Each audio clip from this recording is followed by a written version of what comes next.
In 2003, when EA destroyed Westwood Studios, creators of Command & Conquer, one final group of original Westwood employees resigned and formed Petroglyph Games. Later, EA also destroyed the Command & Conquer series by releasing Command & Conquer 4. Yet with the recent announcement of 8-bit Armies from Petroglyph Games, there seemed hope yet for people who wanted a modern game with a bit of that classic Command & Conquer flavour.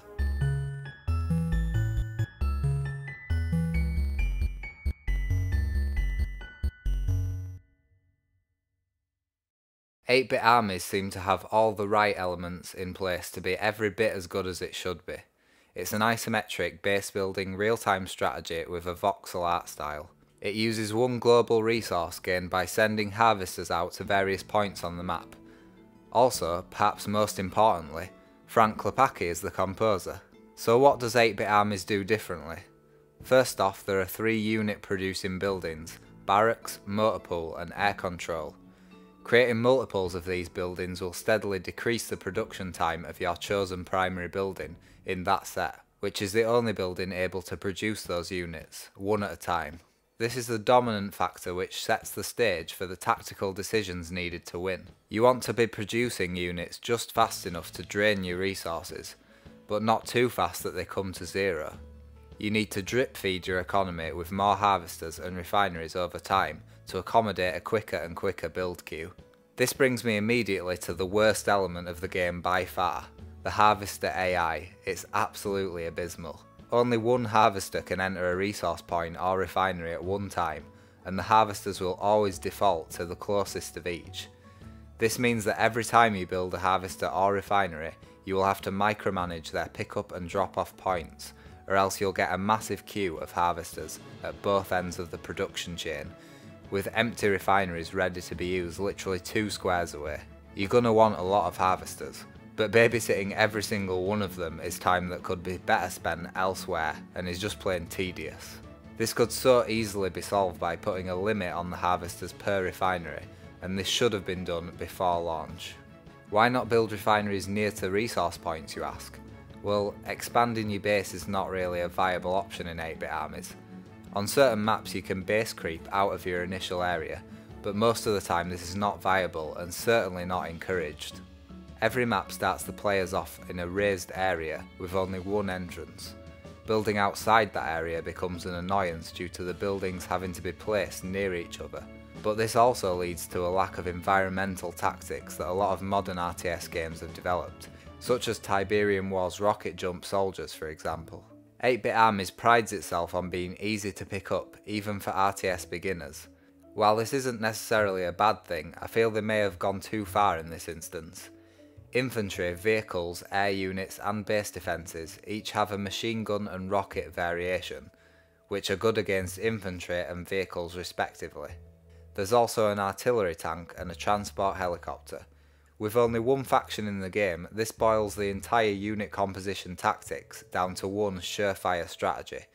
Use rockets for vehicles and machine guns for infantry.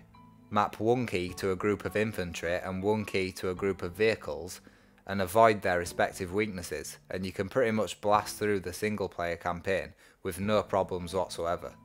The only way you're able to flank the enemy base is by air units, encouraging you to turtle up and surround yourself with base defences when playing against human opponents. But cheesing with these air units is incredibly easy, especially against the AI. When there are no ground units manoeuvrable enough for a quick defensive retreat once 30 or more helicopters enter their base, power plants are screwed, which means base defences are screwed, which means the base is screwed. Again, this is mainly because of the bases being completely walled in, and this is another surefire way to beat the majority of the campaign missions. The campaign does have some interesting elements though. There are 25 single player missions and 10 co-op missions in total, each with a main objective, side objective and timed objective. As you complete objectives, you unlock new tech, but also add to your loadout given at the start of a mission. These rewards could be an extra building, some units or more money. This applies even when replaying missions, making it more fun and a bit easier to hit that timed objective, even on the harder difficulty. What's severely lacking though is any kind of story. Each mission is introduced with a paragraph of text, but it might as well not even be there because it's not interesting and we're not invested. The story of the Command & Conquer games were a massive part of what gave them so much character. Without this element, 8-bit Armies feels a bit lifeless. There isn't even any voice acting for ordering units around. You are given the same awful sound regardless of what you click on. It sounds like Maggie's dummy from The Simpsons for some reason. Low power.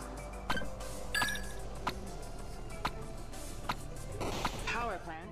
The UI, while getting some things right, like the nostalgic soundbar with all your build options and map, just doesn't give you enough useful information. Units or structures under attack do not appear on the map. Actions like attack move, patrol and the whole ground stance have vague cursors, which can't be distinguished from one another. It's also really unclear as to which units are selected, and indeed even if they are at all. The lack of voices for each unit type is simply one more element preventing relevant information being given to the player. Going back to AI, units of different speeds will not conform to the slowest of the group, which is infuriating. And if you're not on that whole ground stance, which you wouldn't know either way, prepare to have your units pointlessly give chase to enemies, eventually coming to a stop on top of some HP draining lava.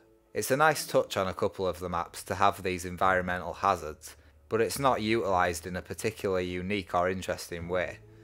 There are also no formations, which as far as I'm concerned is an essential feature for RTS games, and has been since Command & Conquer 3. Even the way the units move is quite strange. They seem to slide along the ground as if they're slipping on soap. This removes the micro elements which made Command & Conquer 3 so good. You had to take into account the speed and acceleration of units, as well as which way they were facing. It may seem unfair to compare this game so much to Command & Conquer, but the developers have brought this on themselves by their overt focus on marketing to a nostalgic fan base. If I was being really harsh, I could also say that 8-bit Armies also relies too heavily on its art style as a feature.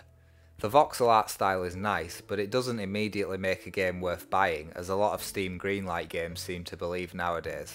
Frank Klepacki's phenomenal soundtrack for 8-bit Armies at least gets me pumped up every time I start the game.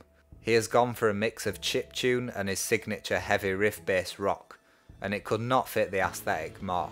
It would be impossible to pick a favourite from the soundtrack, and it's far more consistent than Klepacki's previous work on Grey Goo. But despite the overwhelming amount of negatives in this review, it's certainly not all bad. I would recommend real-time strategy fans keep a keen eye on this game for 3 reasons. Firstly, Petroglyph have promised frequent updates, which could be just around the corner. These updates will include the planned 6 or more extra factions, and hopefully more unit variety and some AI fixes. Secondly, if Petroglyph encourage and support modding for 8-bit Armies, and they'd be stupid not to, the simplistic nature of the game would be a perfect canvas for all sorts of interesting mods. Making maps for the game would also be something I'm sure many people would invest their time in. Lastly, I feel like the price of £10 for this game is incredibly good value, assuming that future updates are either free or at the most a couple of quid each. 8-bit Armies is rather fun as a more casual RTS that you can jump in and out of easily. It's hard to see why Petroglyph would release this game in its current state. You can't even watch match replays, and Petroglyph should know full well that people wouldn't be happy about that. By the time their updates come, people will have probably moved on.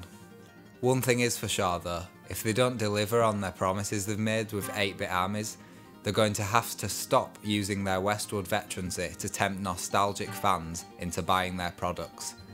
I've been Jake of GamesNosh, thanks for watching, and make sure you check out gamesnosh.com for more video game reviews and news.